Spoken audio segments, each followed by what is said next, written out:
Bonjour à toutes et à tous, c'est moi Cocomob et aujourd'hui je te retrouve pour une nouvelle vidéo sur ma chaîne YouTube, toujours sur les mobylettes. Donc comme tu peux le voir, j'ai une nouvelle mobylette à la maison, donc je vais te faire une petite présentation de la mobylette et du projet. Donc avant de commencer, on va parler du projet, tout simplement. Alors, sur Facebook, je suis dans un groupe, donc Mobylette Motobécane France. Donc, je poste souvent des trucs là-bas. Donc, si jamais tu es toi aussi dans ce groupe, bonjour, lol. Non, plus sérieusement, il y avait quelqu'un qui avait un problème sur une mobylette concernant son embrayage. Bon, donc moi, en commentaire Facebook et gentil que je suis, je me suis dit, tiens, je vais te filer un coup de main. Et il s'avère que sur ces 30 000 personnes, cette personne en question habite à seulement 200 mètres, enfin du moins habite à 200 mètres de chez moi. Donc évidemment, il m'a dit, ouais, je te vois souvent passer avec ta bleue, machin, et ta chaudron, enfin du moins avant, puisque je ne vous rappelle que la chaudron est morte à cause du cadre. Magnifique, merci la rouille. Donc, il m'a proposé gentiment de m'occuper de sa petite Brel, donc que voici, que je vais te décrire et détailler tout à l'heure avec ce que je vais faire pour lui redonner vie, parce que jusqu'à présent elle ne fonctionne pas, mais je vais t'expliquer pourquoi après. Donc cette mobylette, on a fait un deal, donc il l'a ramenée chez moi, je vais m'en occuper parce qu'en fait cette personne habite à Paris.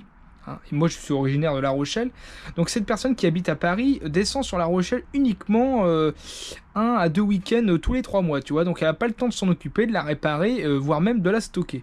Donc c'est moi qui la stocke dans mon atelier, que voici, donc tu vois là c'est un peu en bordel, en fait, ici c'est là où je stocke toutes les pièces de mobylette, tu vois, un petit peu, là, partout ici, ici, et ensuite tu as le coin un petit peu en bordel, mais c'est normal, j'ai fait de la mécanique hier, donc le coin établi, bon, t'inquiète pas, tu dis, oh, c'est le bordel, mais là je m'en sors très bien, là tu as les clés à molette et tout le bordel, avec le marteau, là tu as des petites pièces à tremper, le WD-40 qui est ton ami pour la vie, pour dérouiller, le petit chalumeau pour les roulements et pour faire sortir le vibroquin, et ici tu as donc tout le moteur en question que je vais t'expliquer tout de suite.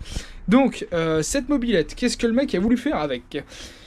Tout simplement, la mobylette avait un problème au joint SPI, donc évidemment problème de ralenti, perte de compression, et en plus de ça, le pot d'échappement était complètement bouché, donc forcément ça n'aidait pas. Donc maintenant, hop, pot d'échappement que tu vois juste ici, je vais te présenter la mobylette. Donc c'est une AV85, donc moteur fixe, tu vois, on voit pas les cylinder blocks, c'est directement des boulons. Ils s'emmerdaient pas à l'époque. En plus, tu peux le voir au niveau de la patte ici, c'est différent. Avant, c'est le petit crochet, enfin le support pour accueillir le crochet et le ressort épingle pour le variateur. Et ici que voici le petit pot d'échappement, tu vois que tu as cette petite fixation qui n'est pas présente sur les AV7 Avario. Donc cet AV85 moteur fixe est donc de 1967 avec sa belle petite couleur bleue, tu vois. Et ici tu me vois juste avec la GoPro, coucou. Parce que oui, mon téléphone il commence à déconner, du coup au niveau des vidéos c'est pas tip top, et à la GoPro ça a l'air d'être mieux. Donc objectif de cette mobylette, la refaire fonctionner. Donc c'est pour ça que tu as vu le moteur en pièces détachées juste ici dans l'atelier, enfin du moins sur l'établi. Donc hier, pour faire court, j'ai donc décollé les roulements avec le vibroquin. Donc j'ai aussi, comme tu peux le voir, viré les joints SPI, mais il me manque plus qu'à nettoyer toute cette merde, tout ce brin, comme diraient les gens du Nord. Voilà, tu vois, il y a tout ça à réparer. Il y a ça à polir, tu vois, c'est un peu, bon, il y a du taf. Et ici, à remettre en ordre au niveau de l'allumage, parce que bon, j'ai eu des avis plutôt négatifs sur cette putain de bobine interne qui va claquer dans pas longtemps. Le condensateur c'est pareil, il faut que je le change, j'en ai en réserve. Et puis tout à l'heure j'inspecterai donc les vis platinées, puisque j'ai le temps tout à l'heure, avec son petit cylindre. Et attention les yeux, hop, hop, je pose la culasse là-bas, avec sa petite pipe de 10 mm, donc pour un carburateur Gertner de 10 mm. Donc tu vois, c'est vraiment très très petit. Alors je sais pas si on va arriver à voir, hop, je vais essayer de te montrer. Mais comme tu peux le voir, hop, là, c'est pas évident, La lumière d'échappement est toute petite, tu vois. Et la lumière d'admission, hop, que tu peux voir là-bas, le dernier transfert, est tout petit aussi.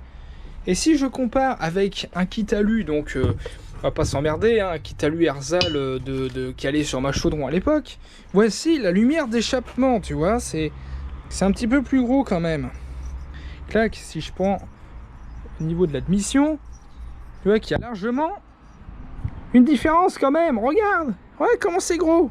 Bref, elle a rien dans le cul, sa mobilette. Mais bon, c'est un moteur fixe, alors on va pas lui demander non plus les 60 km/h, hein, c'est 45 et vent dans le dos, je pense. Donc cette mobilette, mis à part le moteur, il va falloir du coup nettoyer toutes ses poignées, tu vois, c'est dégueulasse ici. Il va falloir passer un coup de paille de fer là, sur les poignées, il va falloir gratter ça, les pneus, il va falloir les gonfler. La selle, c'est pareil, un petit coup de nettoyage, le porte-bagages qui est un petit peu rouillé là, tu vois. Hop, c'est parti, il va falloir mettre un petit coup de propre. Ensuite, il va falloir que, comme tu peux le voir, que je refasse le faisceau à leg, parce que bon, les gaines sont de 67 aussi, tu vois bien. Alors, chose qu'il a faite, ce petit monsieur, c'est qu'il a quand même changé les gaines. Donc, il a mis de nouvelles gaines grises, avec les petits embouts qu'il faut, donc ça, j'ai pas besoin d'y toucher. Il a aussi passé donc les câbles du décompresseur et accélérateur, avec le petit câble de starter qui se trouve juste là. Alors, le seul truc, c'est qu'il faudrait que j'essaye de trouver... Alors si jamais il y en a qui regardent la vidéo et qui sont sur les groupes Facebook Mobilette, si jamais vous avez, vous savez, la petite tirette à starter avec le petit morceau en plastique, soit en noir, soit en blanc un peu crème, tu vois. Et aussi si vous avez donc le morceau de klaxon, parce que tu vois à l'époque c'était comme ça, mais à chaque fois que tu mets le klaxon, tu te prends un petit coup de bourre, donc bon, c'est pas grand chose mais ça fait chier, tu vois. Donc si vous aviez le petit capuchon qui va au-dessus, avec du coup le Komodo, ça serait super. Ensuite, bon, au niveau des freins, ça va, mais bon, c'est pas non plus, tu vois, faudrait refaire les garnitures de freins. Alors, je vais aussi me renseigner, parce que à l'époque, ça, il me semble, normalement, si c'est comme une bleue, c'est diamètre de 10 à l'arrière, diamètre de 8 à l'avant, tu vois. 100 mm à l'arrière et 80 mm à l'avant. Bon, seulement à l'époque, ils s'emmerdaient pas, parce qu'à l'avant, c'était 90 et 90 à l'époque, il me semble, tu vois. Donc il va falloir que je regarde. Et ici, par rapport à la bobine, tu vois, c'est pour ça que je vais peut-être lui demander, parce que c'est lui qui paye les pièces, donc à chaque fois que je dois acheter des trucs, je lui donne et il me paye, enfin il me fait confiance, bref. Je pense qu'on va partir sur une bobine externe, hein, parce que j'ai eu des retours plutôt négatifs sur la bobine interne dans l'allumage, hein, parce que bon, je te rappelle quand même que ça tourne, ça chauffe, et au bout de 10 minutes, quand la mob cale et que tu n'arrives plus à la redémarrer, c'est casse-couille. Voilà. Donc alors attends, je te reprends tout de suite, j'allume la lumière et tout le bordel, parce que bon, moi à chaque fois je m'emmerde pas, je vous coupe le disjoncteur. Hop, je te reprends juste après mon grand. Voilà, c'est tout bon. Donc là tu as, donc, pour résumer, le moteur, hop, je le remets correctement. Tu as les deux carters latéraux, tu vois, juste ici, tu as le volant magnétique avec le petit stateur, enfin bon, l'allumage quoi, un rupteur avec ce petit antiparasite qui est d'origine comme sur ma bleue, enfin l'antiparasite d'origine. Ici tu as l'embrayage, donc c'est un embrayage simple, il n'y a pas de variateur. D'ailleurs, dites-moi en commentaire comment vous faites pour enlever ça là, parce qu'en fait j'aimerais changer les garnitures tout simplement. Donc tu vois, j'ai mis les circlips à l'intérieur, putain. T'as vu, l'établi, il paraît un peu dégueulasse, mais en vrai, non, vous inquiétez pas, je suis assez organisé. Tu vois, là, t'as le piston pour le cylindre, avec les deux petites cages à aiguilles, une que j'avais d'avance. Ici, tu as le petit filtre à essence que je vais lui installer pour son Gertner. Et après, là, il faut que j'attende le vibroquin avec les roulements en spi et les joints de carbu, parce que le carbu aussi, il fuyait comme un panier, c'était horrible. Le carbu il fuit à fond, donc je sais pas si c'était le joint de cul qui coulait, qui fuitait. Donc bon, je verrai tout ça. Mais voilà, c'était pour vous faire une petite présentation. Il y a une nouvelle mobilette à l'atelier, donc la petite AV85 de mon ami Florian, il s'appelle, qui est de 1967. Donc la différence par rapport aux autres projets, eh ben, c'est tout simplement que là il n'y a pas vraiment de modification, tu vois, comme ma bleue où j'avais refait une peinture, j'avais racheté des poignées, bon là il faut que je remette le pneu parce qu'entre temps j'ai crevé, mais bref, tu vois, tout va se remonter.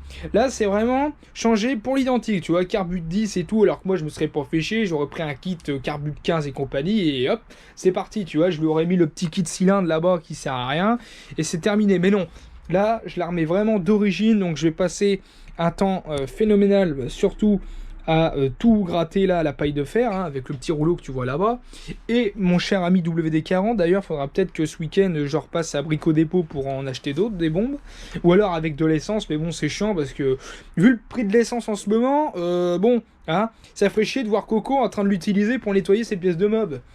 Donc, voilà.